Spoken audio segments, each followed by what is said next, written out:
but it fell in my cart. Tips for smarter plant planning. We have the introduction of watershed basics.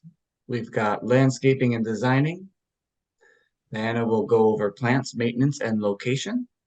And then our Q&A time. Our watershed is about 24 square miles in the Northeast Metro. We cover the cities shown here on the map: North Oaks, White Bear Lake, Gem Lake, White Bear Township, Vadnais Heights, tiny bit of Lionel Lakes. And our primary basin where most of this water ends up is East Vadnais Lake. And that is the reservoir for the St. Paul Regional Water Services. So it's an important little corner in the Northeast Metro.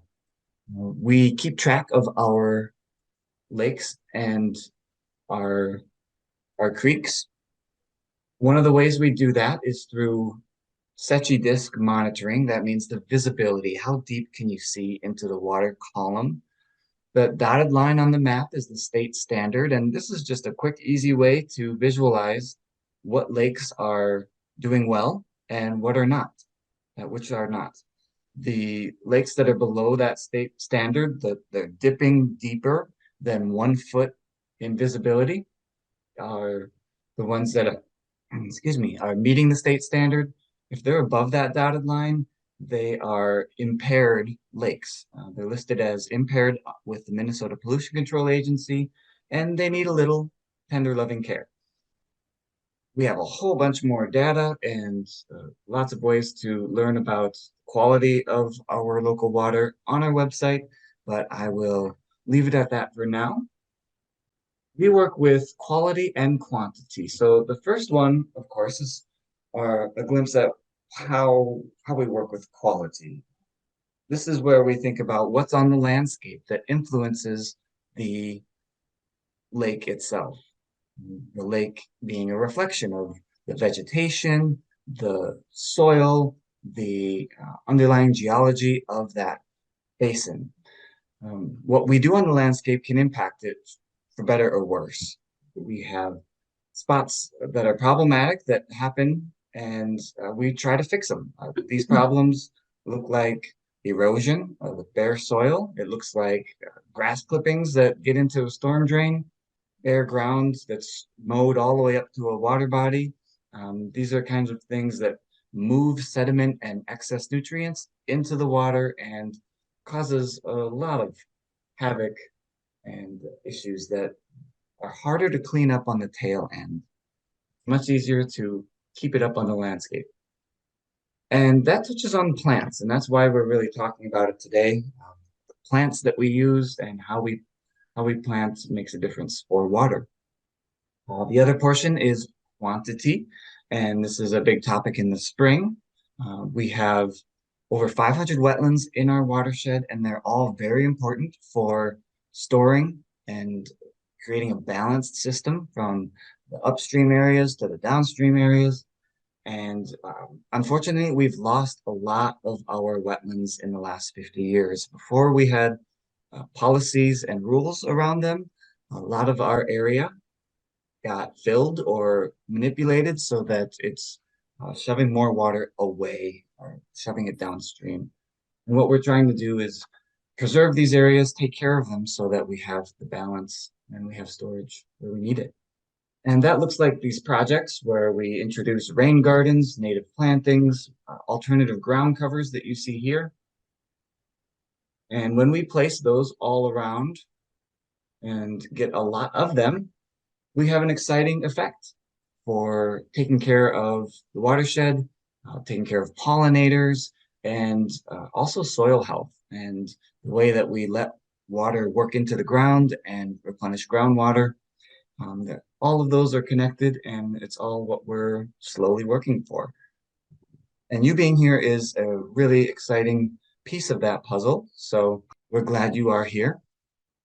Lastly, we do have a grant program to help you out with projects like what Diana's going to talk about.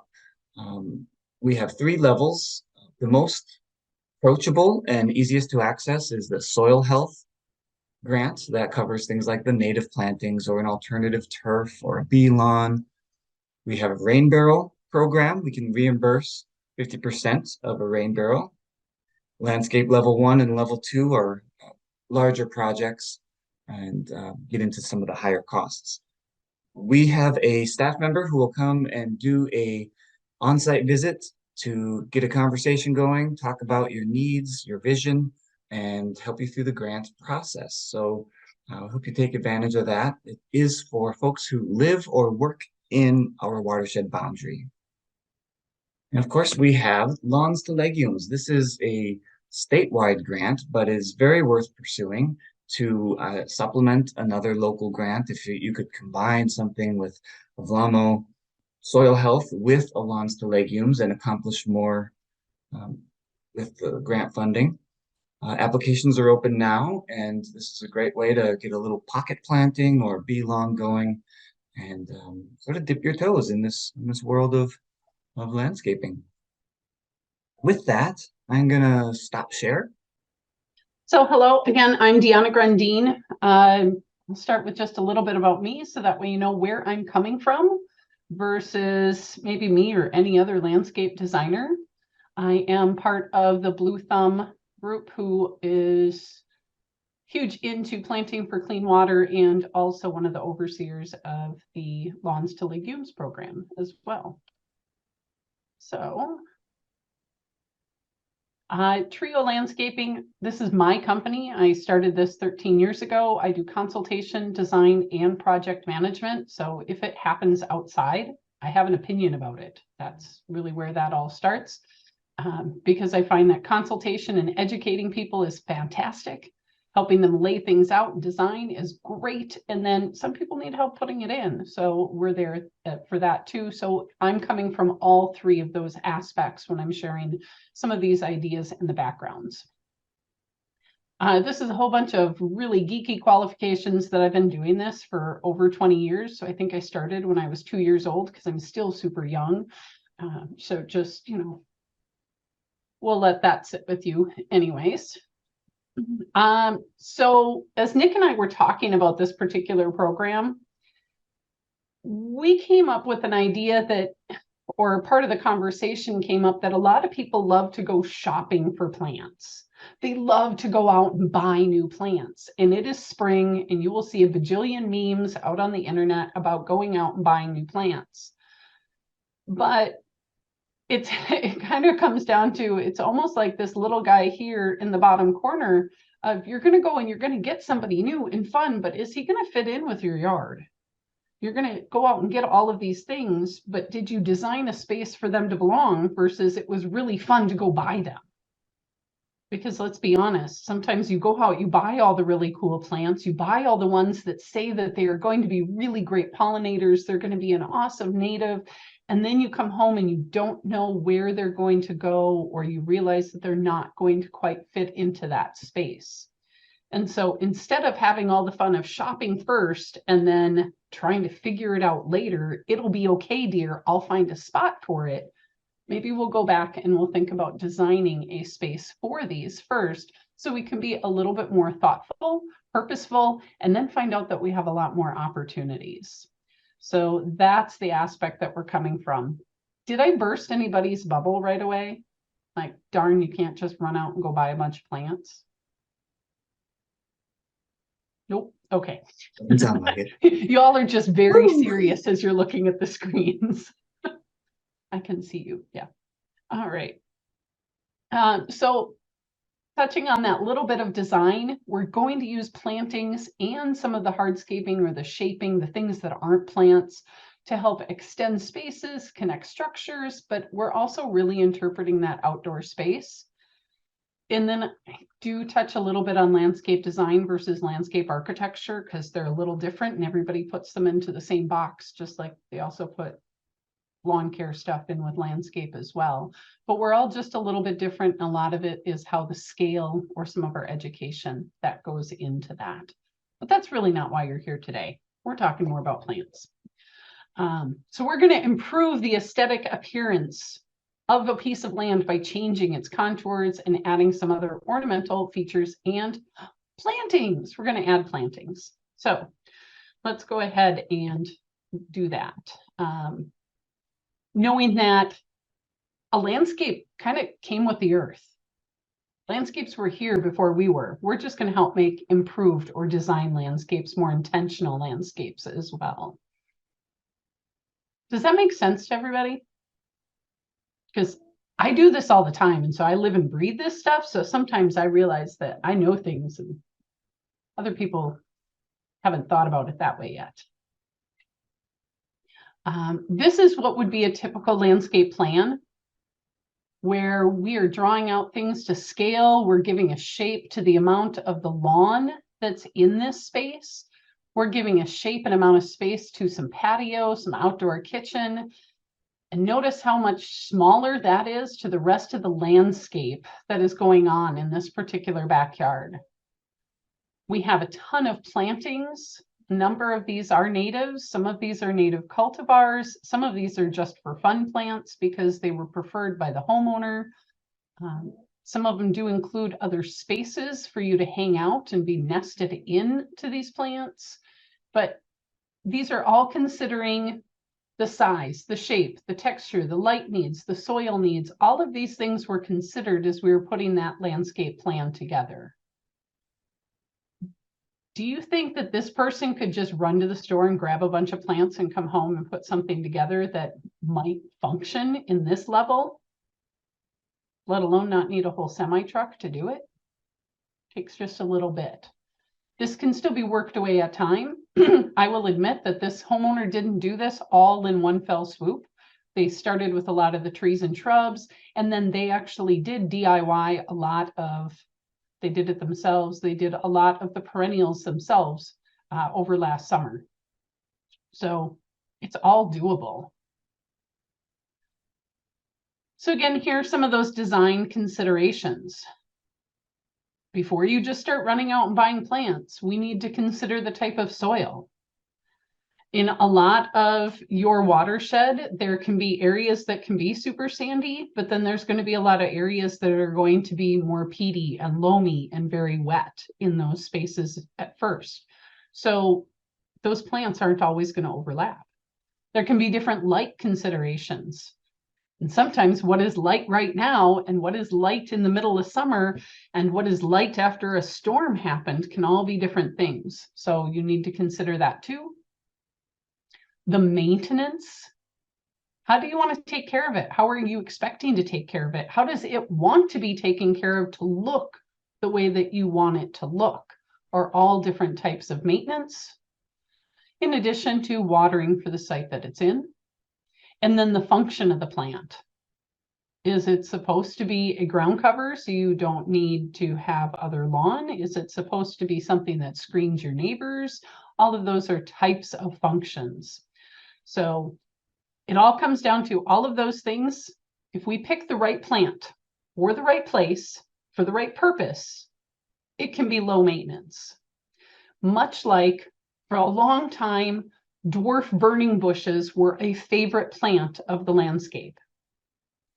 People heard dwarf and they believed, therefore, it should be under 3 feet tall because Disney has taught us that all dwarves are no taller than 3 feet. Am I right? Well, they're not. Dwarf just meant it was dwarf compared to its parent plant. The dwarf burning bush got 6 feet tall. And when people put them underneath their windows to have a great accent, then they got mad that they had to trim it all the time. And it wasn't low maintenance, but it was dwarf. So it was supposed to be small and they would get mad at me. But that's okay because the bunnies came through and chewed up all the dwarf burning bush and it's on the semi-invasive list anyways now, so it's fine. They didn't need it. We have other plants for that. Am I right, Nick? Yes, lots of other options. Exactly. All right. Hopefully I'm humoring you a little bit with my view on landscape as well. So why does all of that matter? Why can't you just put plants anywhere that you want them? Because we also want to take care of our environment. We want it to be for the greater good, but not just for ourselves. Sure, we're planting things so they look good in our own yard and they make us happy and they're taking care of some of our water issues, or they are creating a pollinator effect so that way we can see butterflies. That's pretty self-centered, but at the same time, those are greater opportunities to help fix our bigger community. By bringing more pollinator plants in for us to look at and see the pretty butterflies, we're also helping the greater community of having more pollinators that are there. By doing things that keep the water on our property and manage it, we're helping the greater community by not shutting it off and making it somebody else's problem to create some of those bigger issues in those lakes with additional runoff. So we want to help. We want to plan for that. So we talked a little bit about watershed plantings, and Nick gave you a couple of examples too. Watershed plantings can be a number of different things. It's all about where the water is going. So where does the water go? Does it run off your gutter into a rain barrel so that way you can reuse it onto your plants in your garden? Or does it run off your gutter down into a downspout and then get stopped by a rain garden where it can soak in really deep and filter out through that? Does it go into a little dry creek bed? Does it stop somewhere else? Or does it go straight to the gutter, to the sewer, and to the water treatment plant? Or does it bring all of those things into a nearby lake and then it's full of algae? So where does the water go?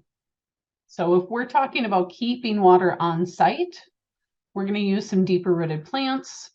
We're going to need something that on days like perhaps this weekend, it's going to be pretty wet, or depending on how your yard is melting and the snow is moving through right now, these areas can be pretty wet.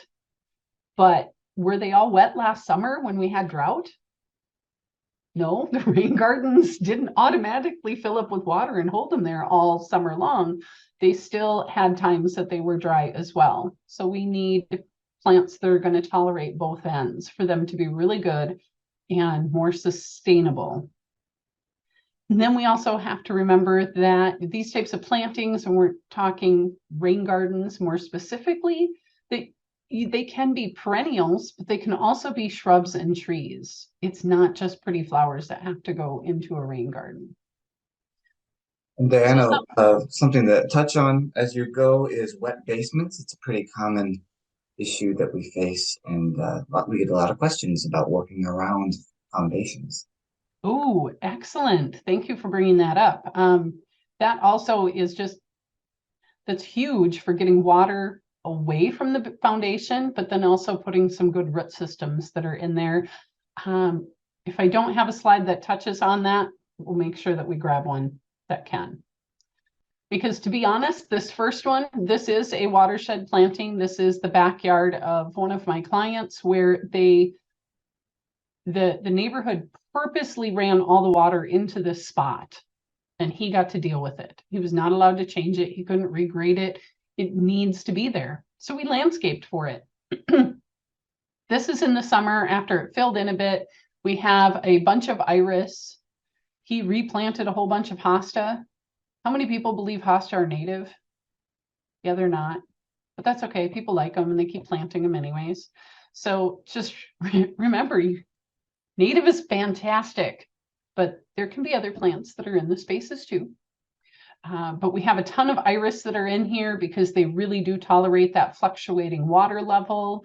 And also back in here, we do have a river birch tree. And then we also have a couple of serviceberry trees that are back here as well. And another one that's over here. So that way we get some different seasonal color. The birch tree is going to turn yellow in the fall. The serviceberries are going to turn an orange in the fall, but the serviceberries also had a gorgeous white spring bloom to them. And this area is pretty low. He can start to see some of this from up above.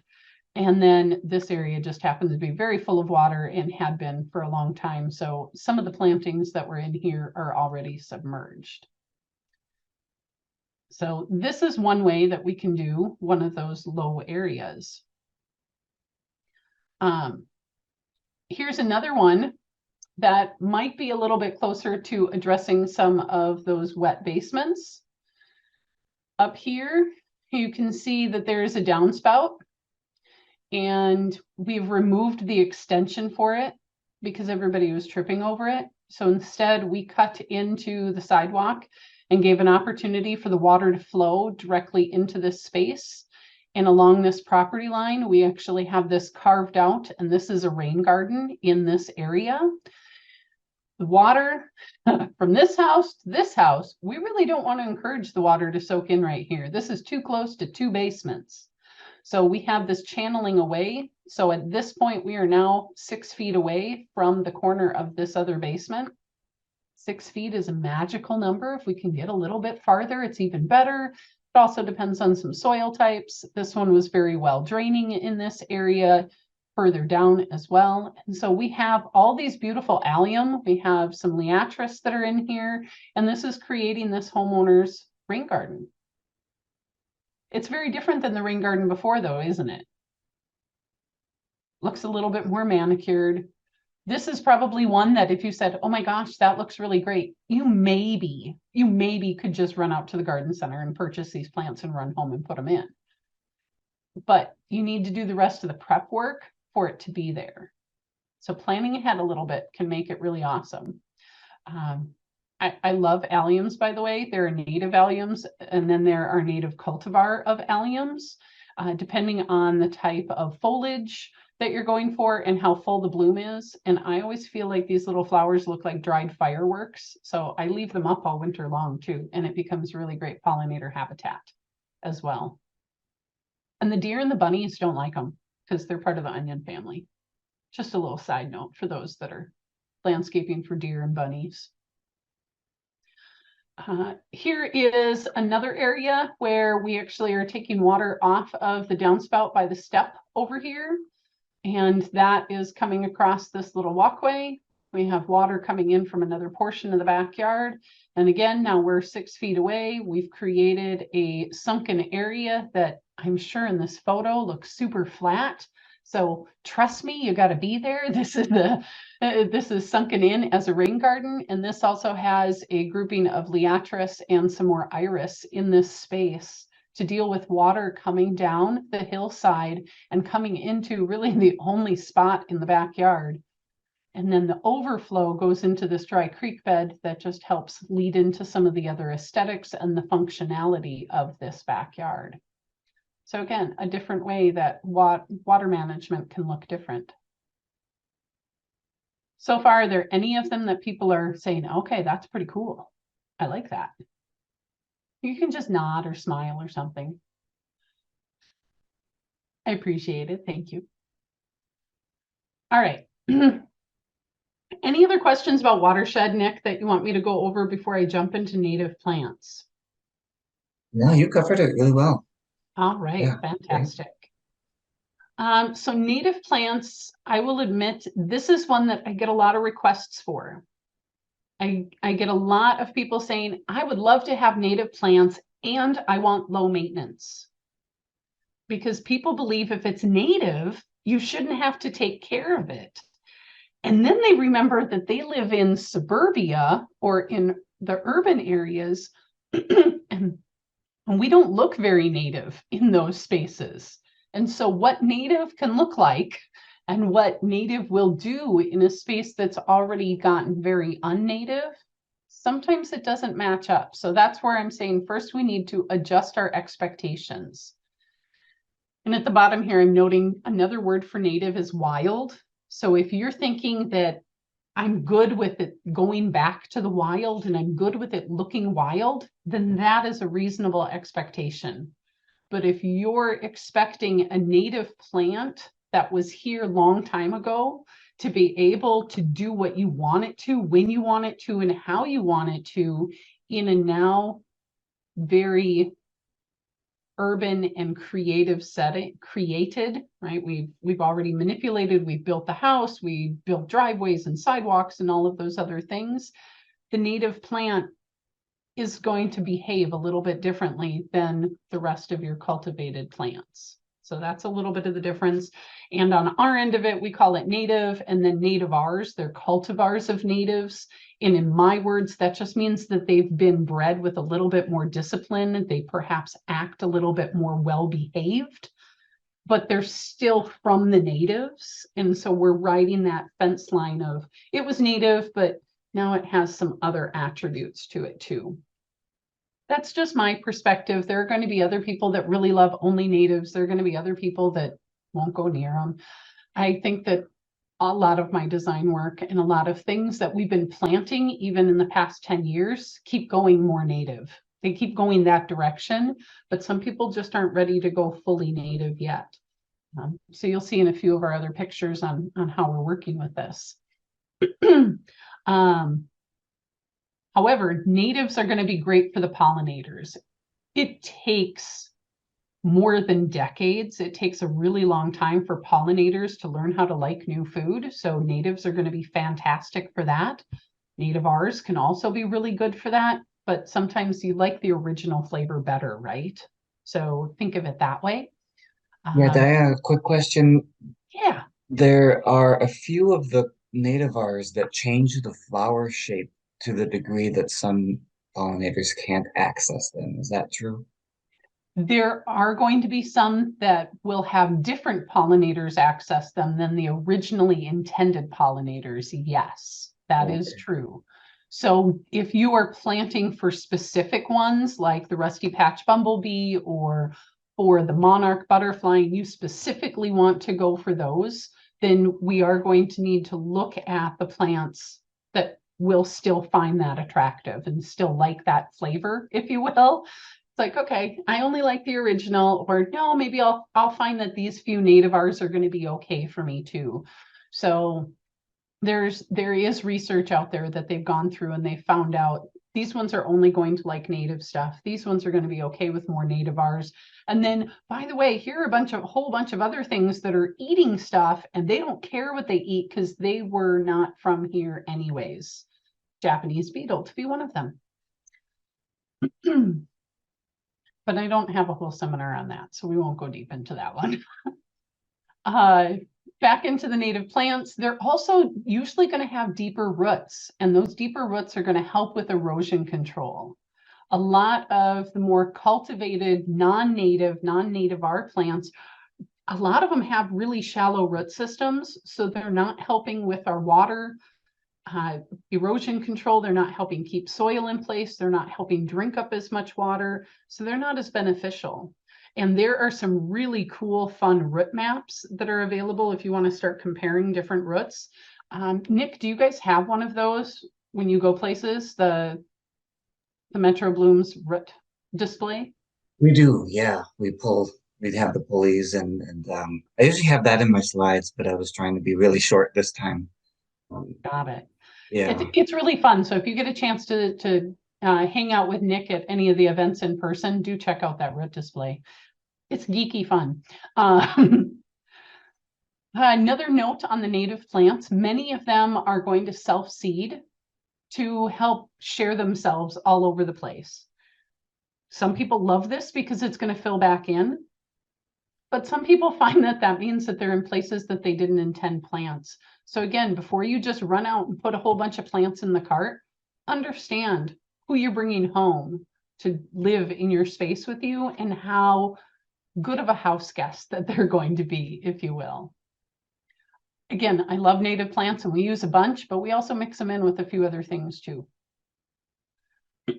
So here is a very large, we landscaped, so we changed some of it. We added a ton of plants to 90% of this front yard. There is a little bit of lawn along the neighbor's property line where the neighbor already had a ton along, just to make a really nice curve and not draw a super straight property line and to give the client another way to get stuff back there. So it's purposeful, but otherwise, this is a lot of plantings in this front yard. We were taking a lot of roof water, so it comes down the downspout and into the landscape. It comes down this other downspout and into the landscape. And this is a triple basin rain garden in this front yard with lots of other landscape stuff that goes with it. So there is a native planting up here in this basin with some other more ornamental plants along the edges. It overflows then into this second basin that is here with a lot of natives, ton of liatris, Joe Pye, butterfly weed, things like that in here. And then it is able to overflow into this very front one. And for those of you that are plant geeks, you can identify this one as not native. This is the hemerocallis. This is also known as your daylily. Not native, doesn't have tons of root systems, has more tubers. However, this fit into the neighborhood aesthetic and was helping all of the rest of these native plants then be more befitting to this particular space. So here's a way that we're using a lot of natives, but we're also using some more cultivated plants in here too, to make it blend together and work well. Especially when those are on the border. Yes, on the border. This is a walking neighborhood, so a lot of neighbors come by, things like that. These are all plants that the homeowner already had that we were reusing in the landscape as well. You can see actually she has still another cluster of plants up here that were part of the inventory that we could reuse in that space. So we were also reusing, but it really does help blend in that neighborhood aesthetic. So here is this particular planting. By the way, there is also this lovely nannyberry tree that is over in here as well, giving some additional interest. And further over, there was another birch tree that's over here. But this is shortly after it was planted. Everything is new and young and things look cute. They came from the nursery. They're little baby plants.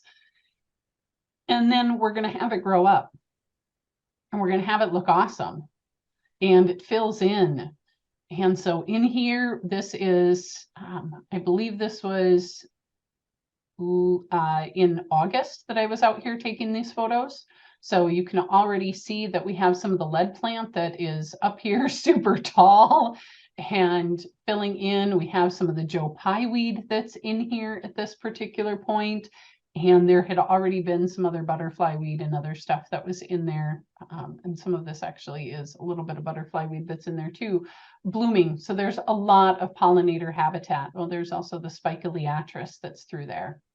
Quick note, we are at the halfway point. Excellent. And we're doing really good. I had to warn him that I get geeky and I talk about plants, so he has to let me know.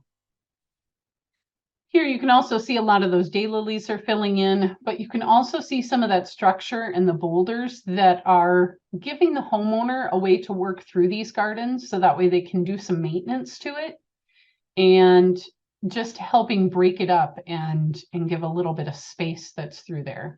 Also note that it looks like we have this rogue butterfly weed that's coming forward. There's another one, and the homeowners are letting them. They're not staying in their group. They're already starting to ooch forward. So this is just one that I got super excited to be able to be a part of this project because it was just so huge, and we were taking care of so much water off of these this very large house, which now doesn't seem so large when you're on the street. And they have a little bit more privacy as they're coming in and out their front door and doing things, except for they don't have privacy from all of the pollinators that are hanging out. They get to see all of the happy bumbles and all the sweat bees and the monarchs and the swallowtails and the other bumbles. And I don't know if we saw Rusty Patch in this one. At least I did while I was there. How were the deer in this one? Was that a high risk? Would deer just typically come and graze, and did it survive?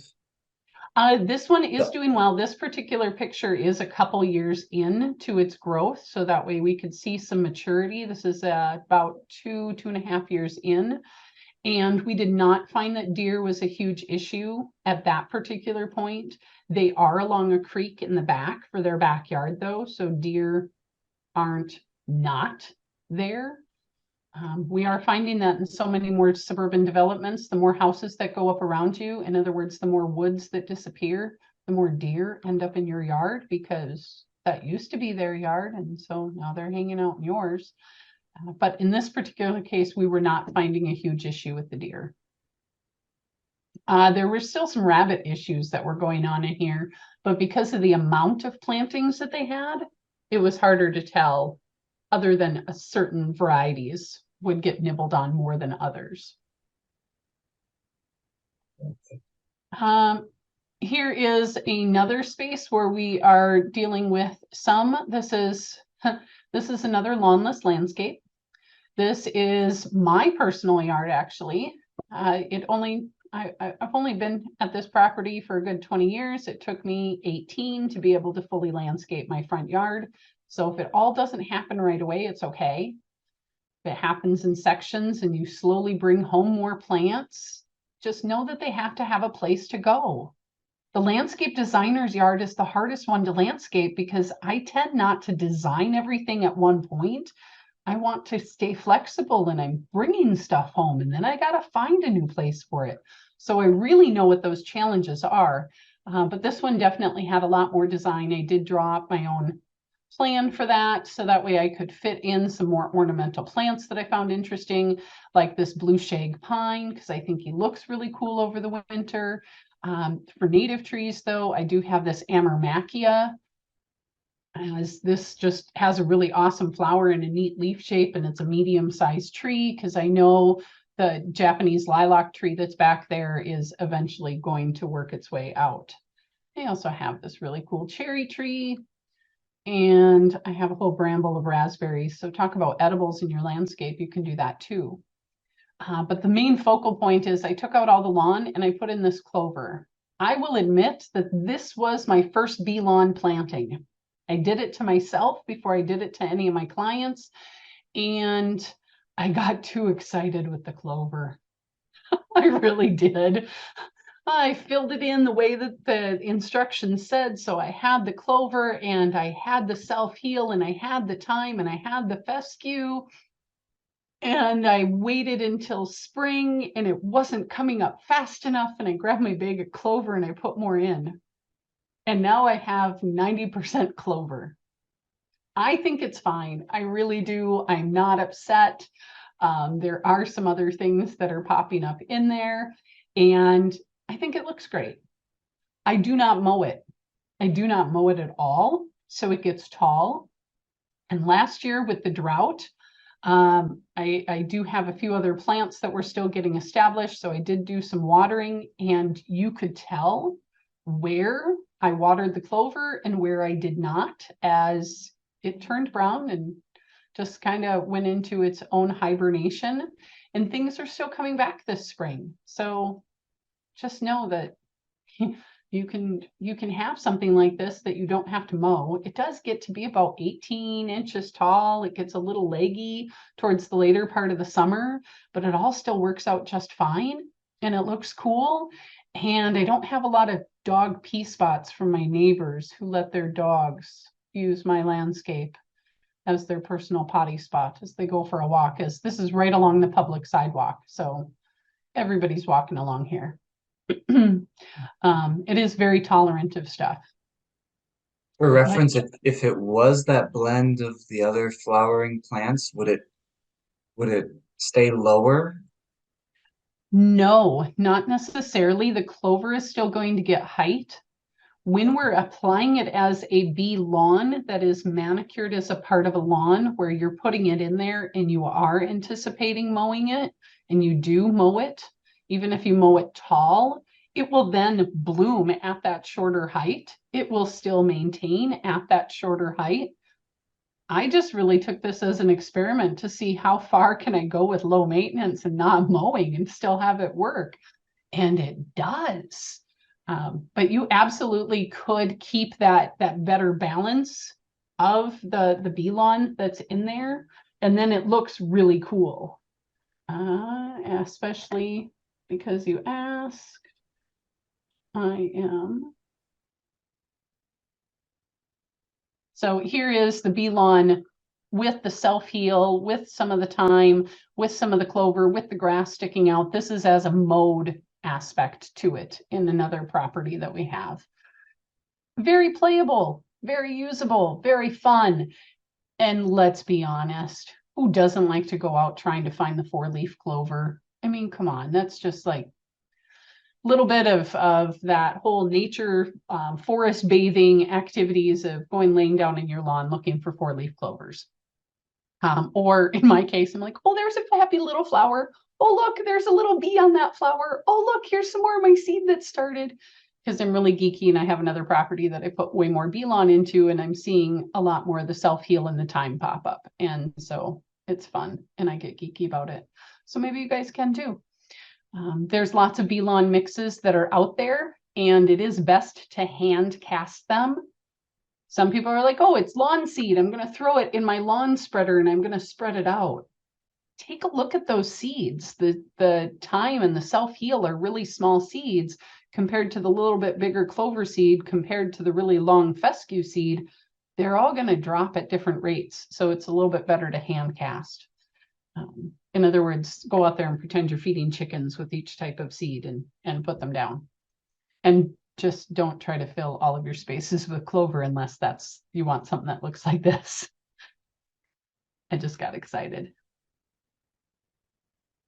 All right. Here is, I mentioned that there's different types of plants, right? They're not all just perennials. So here is the serviceberry or the Amelanchier. This is one of my favorite trees. I love this one just because it has really awesome blooms. This is with some night photography showing off with all of those awesome blossoms. It's going to fill out in spring before it leaves out, has a really nice, pretty leaf to it, does produce this wonderful berry, which is edible and it's sweet. It's just not as juicy as a blueberry, but it's sweeter like a blueberry. And the birds enjoy it. So you'll know when they're ripe because the birds will be sitting in your tree eating all your service berries. They're really good at knowing when they're ready. But you certainly can get out ahead of them too and harvest the fruit or just plant more.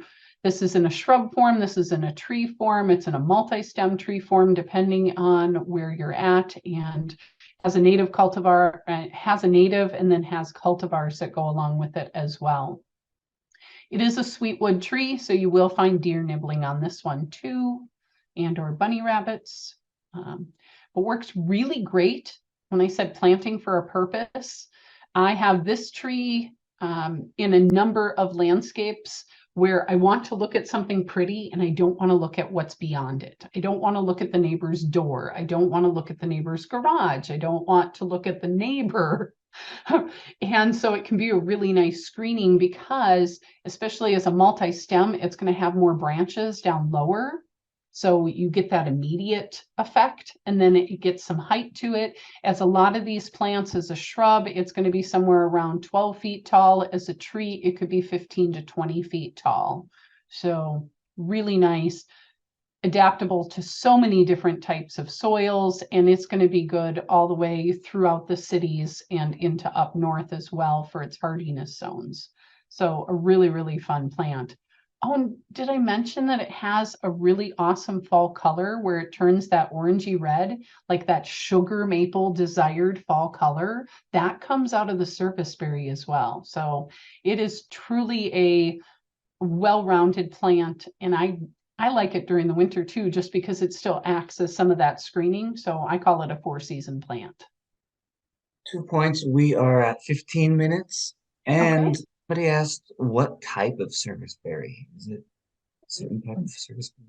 This particular one is the obelisk, which is a little bit more upright. But the Amelanchier family is the serviceberry or the Juneberry. Those are the common names that go along with it. As you're playing with natives, you'll find that you want to learn a little bit more Latin and to figure those out so that way you can find more of the root and that true native that goes along with it. But this particular one is a cultivar. This over here, this picture, the inset is actually of the native. So thanks for that question. Great question. Another one of the native shrubs that is high on my list is our dwarf bush honeysuckle. Don't get this confused with the other honeysuckle, which is evil and not native. But this is the Durvilla. So this is where your Latin and your Latin names of knowing the plants can come together. This plant is fantastic because it gives you this wonderful coppery color in the springtime. It has this wonderful little yellow flower. This one is great for pollinators because it's just deep enough for them to stick their little nose in. I have seen hummingbirds, I have seen bumblebees, I have seen butterflies, I've seen lots of different things attracted to this plant. But notice how close I am here to get capture the flowers and share them with you. This isn't going to be like a hydrangea that you see from across the street and you notice its flowers. You kind of have to know that it's there. And trust me, the pollinators do. This one is native to Minnesota. There are also cultivars that are available for the plant as well that will either enhance some of its coloring, will give it a little bit different shape, or just help with some of its fall color, which becomes a really nice deep red. And you will find this all over in a lot of the state parks. That's how I compare a lot of my natives, is if I can find it in a lot of state parks where I go wandering, because it's somewhere I'm allowed to wander, and it's also less disturbed. But you will find the dwarf bush honeysuckle in many places all over Minnesota. It does great on sandy slopes. It does well in some of the rain gardens. It can tolerate some shade of some of the light woodland areas. It is a really, really fantastic plant, and typically gets to be about 3 to 4 feet big, so tall and wide. And the true, more native one will be a little bit more open, bushy, maybe a little bit fatter than that. In other words, it gets just a smidge bigger. So I call my plants fat. Makes me feel better. And then we have some of the other more cultivars that will be a little bit tighter and more petite as well. Other fun pollinator plants, working back into the perennials. So here we have a very happy little bumblebee hanging out on some hyssop. Hyssop is going to be a great scratch and sniff plant too, meaning that it has a lot of fragrance. You can walk by and either just rub on the leaves or crush the leaves, and you can smell that nice anise or black licorice scent to it. It wants to get to be about 4 feet tall, and it's going to spread just a little bit. It's typically going to be about 2 feet wide, maybe a little bit more depending on the environment. Does great on banks into rain gardens and in the little bit more moist type soils is where I've seen it really thrive. And then over here on the left, we have your wonderful swamp milkweed. Butterfly weed that's in there, and this is being visited by this happy little monarch that's hanging out in here. The pink variety is going to be one that is more native. There is also an orange butterfly weed, and that is going to actually be more of your cultivar. These have deep taproots, so they're fantastic in those wet spaces as well, but they don't like to be moved. They'll move themselves, they'll self-seed, or they will spread by some of their root systems, but they don't like to be picked up and moved, usually because that root is really nice and deep. Any other notes you have on those, Nick? Or any other perennial questions? You could also get really into the soil microorganisms that go along with that, and that's also what we're after. We really like to have all the diversity in the soil, and Yes. that's part of the function of water moving into the soil. Yes, absolutely. With all of these plants, again, the milkweed is going to be more of a taproot, and then your hyssop is actually going to be more of a fibrous root that goes out and spreads. However, any of the root systems are also going to be a really good place for the microorganisms and the mycorrhiza and all of the different fungi and things that hang out down there that make use of all of that. And so one of our things, and it's really funny that you mention it, because just one of the random slides that my own set of pictures on the next screen had was also just talking about some of the soil. And anytime that we plant plants, I know that the plants that we were putting in our cart and bringing home from the nursery already was fertilized. It might have also been treated with neonicotinoids, so you want to read for that, because guess what? Pollinators don't want poisons on their food. They don't like it. So I buy from really good, trusted places, trusted nurseries to bring home those plants, and not so much the big box stores, because I need to know where they came from. I need to know that they're more local. Plants that have been raised in Florida and moved to Minnesota act like people that were raised in Florida that moved to Minnesota. It's true, they don't like the cold either, even if they were supposed to belong here. So be aware of that too. But as I was mentioning the soil, I love planting all my new stuff with compost, a really nice rich compost, which will help encourage more of that mycorrhiza and that bacterial relationship, which will help grow deeper root systems faster instead of throwing some fertilizer on it. Fertilizer is great for the nurseries. Compost is going to be better for where the plants are going to live, so that way they can root in and be happier longer as well. So compost, by the way, can be the stuff that's coming out of your kitchen garden mixed in with some of the leaves, mixed in with any of the different, whether it be mushroom compost, sheep compost, horse manure, any of those different things. It does not have to be a monoculture of compost. It can be a buffet of different flavors to get all of those different things together as well. And notice how this has some chunky stuff in there, but then also has some really good texture. It's not just a heavy topsoil. So some of those fun things. And Well, about at the 5-minute mark. all right, well, then I have just a little bit more, remembering that we need to also talk about maintenance as well, because everything needs care. If you brought something home, even if it was native, it doesn't know how to live in your particular space. It doesn't know where the water's at. So we have to teach it to continue to watering to establish those plants, teaching them to put their roots down really nice and deep. So don't make the mistake of, I went to the store and I bought a native plant and it says that it needs little water, that you start that out right away. It can become resilient and it can become drought tolerant once it's established. So let's get them established. Let's water them really nice and deep. In other words, don't give it just a tiny sip of water and call it good and walk away. Make sure that it's getting further down into that soil, so that way it's going where the roots are going. At the same time, don't drown them either. So you got to know your soil type and know how to water, whether you're using a sprinkler, whether you're using the hose. Monitor that and get to know your soil type and how fast your soil can absorb the water, so it's getting to where the roots need to be, which then also makes sense for watering in times of drought. It can be drought tolerant, but it needs to be well established. And let's be honest, last year's drought was pushing the limits of a lot of plants' tolerance level, right? Like every good mom can tolerate some chaos, but at a certain point, mom's going to break. Same with plants. Plants have attitudes, I guess, if you will. And then also spot watering any of those tough spots. You might have really good soil everywhere, but you might have a sandy patch. Be aware of that. Same with trimming for seasonal growth, trimming for the overall health of the plant, and trimming for size and shape.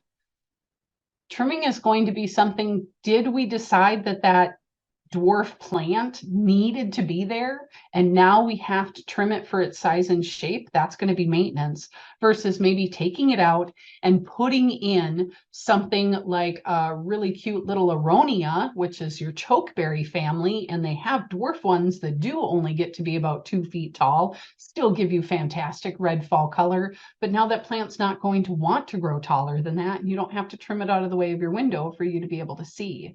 So why are we trimming things? This is also where I have another note, that cleaning up the landscape and stuff became a lot more popular in the 50s and 60s, as did the manicured lawns. And they weren't natural, they're not native, and it was put out there by a lot of, let's see, chemical companies and different companies wanting to sell you lawnmowers and all these things so you could have fun in your yard, trimming and maintaining and keeping it clean.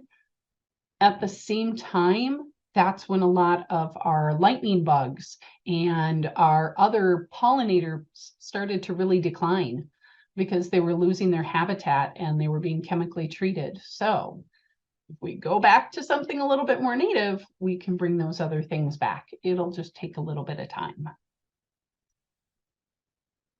All right, here is a space planted with a number of different plants that were intended to get this big, to be this full. We have some native Heliopsis that are on the back over here. We do have some Veronica. We have some Nepeta, or some of the catnip family, catmint family that's in here. We also have this lovely turtle head that's in the middle of all this, and then some 9-bark. Which are another really fun shrub that's in there. And then way over in this back, I have this small pine tree, because I love evergreens in the landscapes, because that's also what you see all winter long, or in this year, like 6 months out of this past year. This is this maintenance level for this landscape. This client is thrilled with it. They're happy with it. And yet I know of other people would say, oh my gosh, that looks like a mess and I have to trim everything. And it needs to look like Edward Scissorhands came and shaped everything. So hopefully we have more of you here that are looking to see more of these natural, this is the size, this is the shape, and it can be a little bit more fluffy. It can be a little bit more full. There was also a piece of sculpture that was waiting to come as I grabbed this photo too. That was in this area. There's a question on the turtle head. I know there's a couple native turtle heads. Was that one native? That particular one is the Hot Lips. It is a cultivar native, cultivar turtle head. The native turtle head typically is going to be the glabra, which is a white, and it likes a little bit more moisture. So the native is going to be a little bit more picky, and the cultivar is going to be a little bit more accommodating of different spaces and a little bit more available. The glabra, we really do have to shop out of some of the native plants, so we end up with something smaller, or that we can't just buy 1 or 2 of. So sometimes that makes a difference for some of our homeowners as well, or the fact that they just wanted a pink plant in there. By the way, you can play with turtle heads like you do snapdragons and make them talk to you. Just make sure that they don't have a bee tucked up taking a nap in them. Good All right. advice. Location. Plantings for specific areas, the foundations, the low spots, the slopes, the edges, and along the woods all might look a little bit different for some of those plantings. So here is a planting up along the foundation. This is actually a little rain garden. We are far enough away from the basement, even though we're right off the front porch. And this has a wonderful stand of the Monarda that is in here. So it's a nice scratch and sniff plant, a little red bud tree. We have some cultivars of geranium that are in here. And then we have some allium in this space as well, all held in by a really nice, very not organic, it's the cement bullet edger border, but it ties it all in for this client, and they really love this wonderful little wild patch that's sitting right here. Here is another one. This is a lawn-less landscape, and we have a lovely little pollinator patch off of a downspout dry creek bed that feeds over to it. And we have some other apple trees and edibles on the other side. And in the sunny space, we filled this all back in with prairie dropseed grass instead of having the grass that you typically would have, which is your Kentucky blue and some of your other rye and fescues and things. This one is all just prairie dropseed, so that way it looks really awesome. Oh, I thought I had the after right after that one, but it looks really good as it filled in, and they don't have to mow it. So that's really cool. This one is out in a backyard. Here we have some Grollo fragrant sumac. I love this plant. It's not a native, but it's a great cultivar of sumac that can be very well behaved in the landscape. We have some irises, which the deer love to come eat the tops of the flowers off of. And we have some other perennials that are popping up in along there. But this is a throughway for the water on this property to get over to this wetland area.